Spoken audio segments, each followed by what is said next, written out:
If Ethan had known it would all end with him lying on the lab floor next to an unconscious girl in a white coat, he would have thought 3 times before signing that donor form. But no, pride was stronger than common sense. Just a few minutes and that's it. "You're a hero," he muttered to himself as he stood by the doors of the Springfield University Donation Center. He was 20 and to be honest, he was scared not even of the needle. It was the blood, the very sight of that red liquid which was supposed to stay strictly inside the body, not end up in some test tubes. Still, today he decided to be brave. First, because a big sign on the bulletin board by the library blazed with the words, "Donate blood, save a life." And second, there was a cute brownied girl at the reception desk who smiled at everyone who walked in. "Go ahead," the nurse said after barely glancing at his paperwork. "Lab number 3, Sophia will take care of you." Sophia, he repeated in his head. Nice name. She was probably experienced, calm. Definitely not the nervous type. But when he opened the door to the assigned room, Ethan saw a girl who couldn't have been more than 19. She looked as she had just stepped off a college bench. Blonde hair twisted into a messy bun, huge green eyes, and a lab coat so crisp and oversized it seemed borrowed from an older colleague. "Hi," she said a little uncertainly. "You're the donor." Yeah. I mean, I haven't done this before," he answered, his throat suddenly dry. "Perfect." She smiled so genuinely. It was as if he had just told her he'd won the lottery for her. "It's my first time, too." Ethan froze. "First time? What?" "Well, drawing blood," she admitted shyly, adjusting her gloves. "I've only been working here for 3 days, so you'll be my test hero." "Test hero?" His inner voice screamed. He sat down in the chair, trying his best to look manly. Meanwhile, Sophia bustled around disinfecting the table, pulling out test tubes, then hastily putting them back because she had mixed them up with the wrong ones. "Everything's under control," she assured him, though she looked like she might faint at any second. Maybe I should just run, flashed through Ethan's mind. But no, he wasn't about to chicken out in front of a cute girl. Sophia leaned toward him and gently took his arm. Her fingers were warm, though her hand trembled just a little. He tried not to look at the needle, but his heart was pounding somewhere up in his throat. "Are you feeling okay?" she asked softly. "Absolutely," he lied, fixing his eyes on a poster across the wall that read, "Donors are real superheroes." Sophia gave him a faint smile, but then her stomach growled so loudly it could have been mistaken for a fire alarm. "Sorry," she whispered, embarrassed. "I didn't even have time for coffee this morning." And at that exact moment, just as she inserted the needle into his vein, Sophia's face went pale as paper. "Oh," she murmured, swayed a little, and collapsed right on top of him. "What the?" he stammered, trying to catch her. But one glance at the tube filled with his own blood sent darkness rushing over his vision. No, not this. Not here. He felt his legs turn to cotton, his breathing shallow. A second later, like some tragic knight determined to share her fate, he toppled onto the floor, right beside her. 5 minutes later, the door creaked open. Another nurse entered. A woman in her 40s with sharp features and eyebrows so perfectly arched they looked like weapons. She froze at the sight before her. On the floor lay a sprawled-out donor. The unconscious young nurse collapsed across his chest with drops of blood scattered nearby. Jesus Christ. A murder. Without a second's hesitation, she slammed her hand on the emergency button and shouted, "Security! We've got an emergency here." Ethan slowly opened his eyes. His first thought, am I in heaven? But no. Right in front of him loomed a pair of black security boots. "What's going on here?" barked the unformed guard, yanking out his radio. "He attacked the nurse," the strict woman cried. "Look, the floor's covered in blood."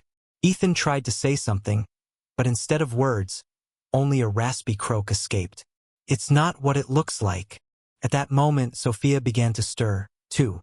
She blinked, saw the crowd hovering over her, and let out a frightened yelp. "I'm not a criminal.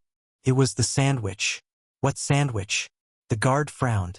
"I just didn't eat," she blurted desperately. "That's why I fainted." Ethan, struggling to push himself off the floor, muttered. And I fainted because of her, and well, maybe also because of my own blood. The entire staff that had gathered around them burst into laughter. For Ethan, though, that laughter was worse than death. He felt like his pride had just been tossed into the biohazard waste bin. And yet somewhere deep inside, beneath all the humiliation, a new feeling flickered. If fate had arranged for him to meet Sophia in such a ridiculous way, maybe, just maybe, it was all worth it. Both of you, observation room now, the guard ordered, as if sending a pair of suspects to a holding cell. But I didn't do anything, Ethan protested, wobbling to his feet. It was just fainting. Ah, fainting, the guard grumbled, giving Sophia a skeptical look. And what's your excuse for hitting the floor? Sophia flushed crimson and mumbled. Because of the sandwich. Because of the sandwich. Sophia repeated, deadly serious with tears almost glimmering in her eyes. See, Ethan sighed. A perfectly scientific explanation. But the guard wasn't buying it. He marched them down a narrow hallway into a small white room with 2 CS and a tiny table. You'll stay here for an hour. A nurse will check your pressure, your pulse, and if everything's fine, you can leave, he informed them, shutting the door behind him with a loud click. Feels like we've been thrown into solitary confinement, Ethan muttered, collapsing onto one of the cots. Sophia awkwardly sat on the other. Her cheeks were pink, her eyes bright. I'm sorry, she said quietly. I really didn't mean to faint. I was just running around all morning. Papers, tests, and I didn't even grab a coffee. And me, he exhaled. I'm scared of blood. Which sounds ridiculous since I literally came here to donate it. They glanced at each other and suddenly both burst out laughing, nervous, but genuine. You know, Sophia said, staring up at the ceiling. This was probably the worst professional first meeting I've ever had with a donor, and for me the worst first donation experience ever. But somehow I think we're a perfect match. She blinked at him in surprise. You mean how? Well, as a disaster, a synchronized disaster, he replied with a deadly serious face. Sophia laughed louder than the walls of this holding cell should have allowed.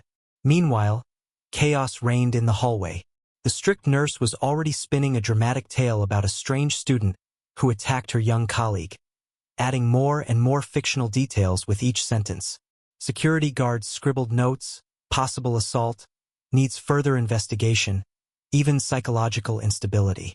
Just then, another nurse entered the room holding a blood pressure cuff.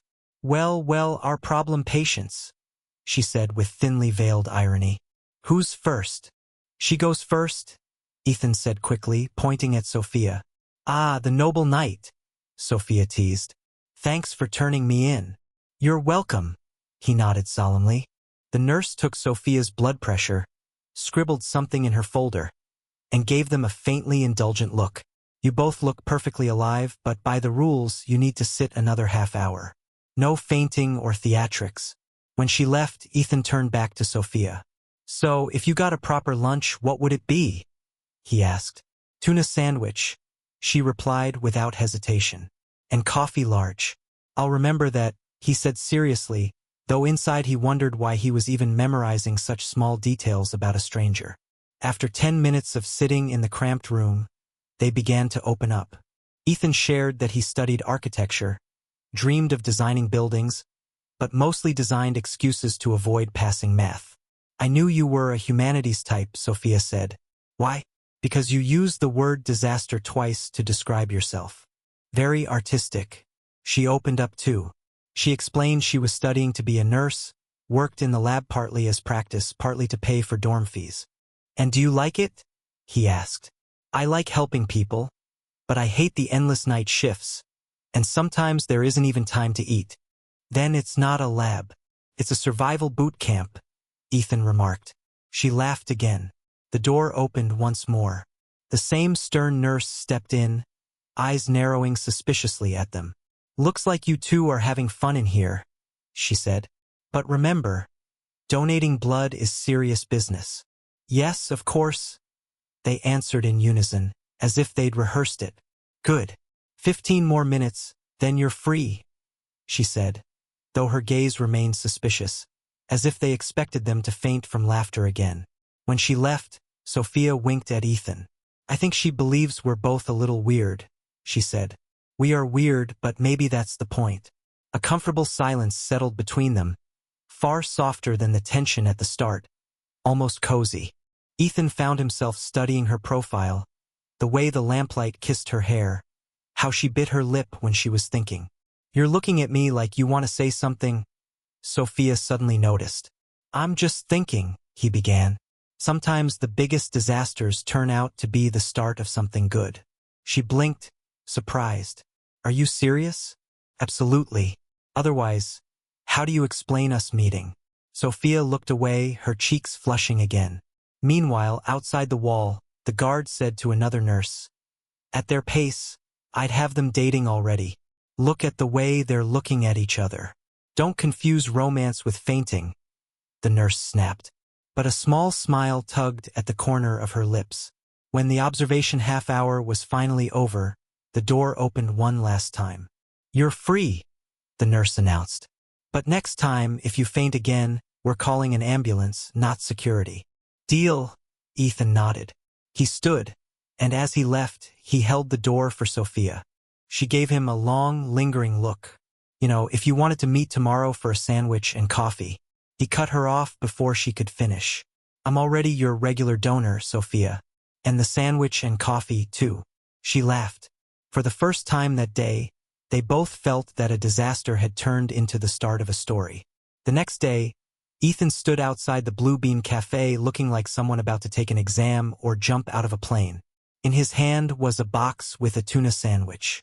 The very sandwich Sophia had been dreaming about yesterday. I hope she shows up. And even more, I hope I don't collapse at the sight of ketchup, he thought, trying to calm his nerves. And then she appeared. Sophia walked briskly, wearing a simple denim jacket, her hair loose over her shoulders, no lab coat, no gloves. She looked completely different, young, alive, like the world existed just so she could laugh. You got the sandwich already? She immediately noticed the box in his hands. Of course, I'm a serious guy. Oh, really?